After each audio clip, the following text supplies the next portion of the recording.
I'm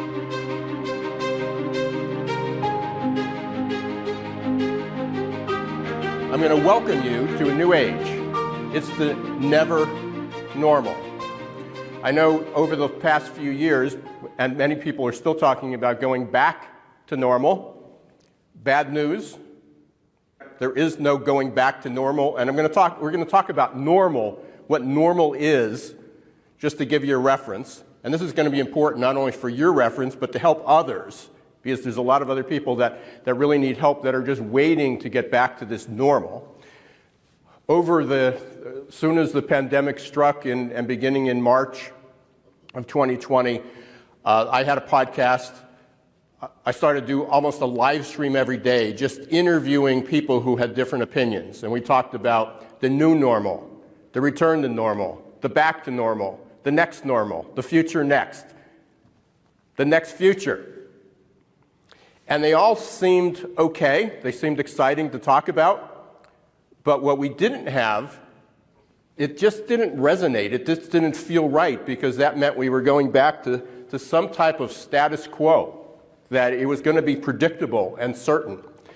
And for those who, if you followed me at all prior to this meeting, hopefully you'll connect with me and listen to our podcast and read some of the articles that I wrote. But in my book, which was Recruiting in the Age of Googlization, the first half of the book was all about change, and we talked about VUCA. How many people here are familiar with the term VUCA?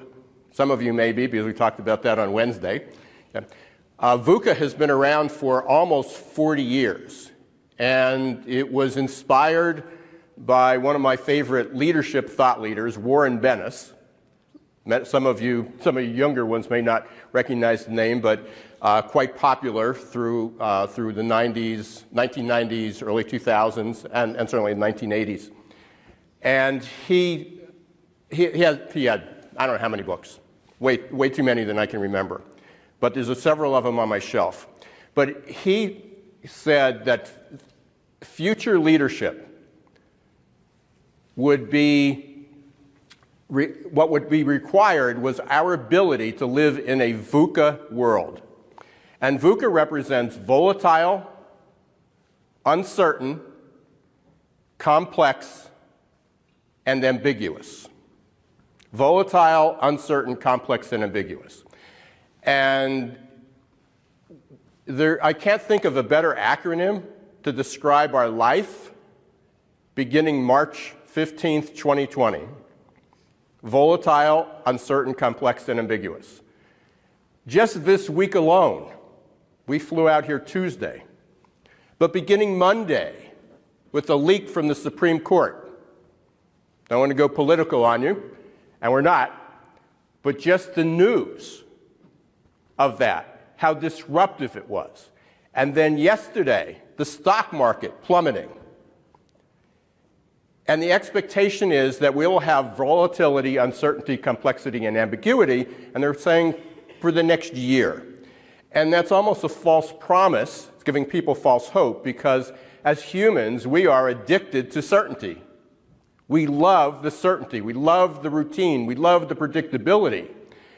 And unfortunately, as you're going to hear from a couple other people, I have a few other videos and experts, that predictability is gone. What we need to become better at is reimagining. We need to become better at adaptability. Adaptability has been recognized as the number one trait, the number one ability, the number one skill that is going to drive our career satisfaction, our life satisfaction, our employability, and our ability to make money. I'm not sure what's left after that. Career satisfaction, life satisfaction, employability, and the ability to make money, or at least pay the bills. We're all going to need to be more adaptable.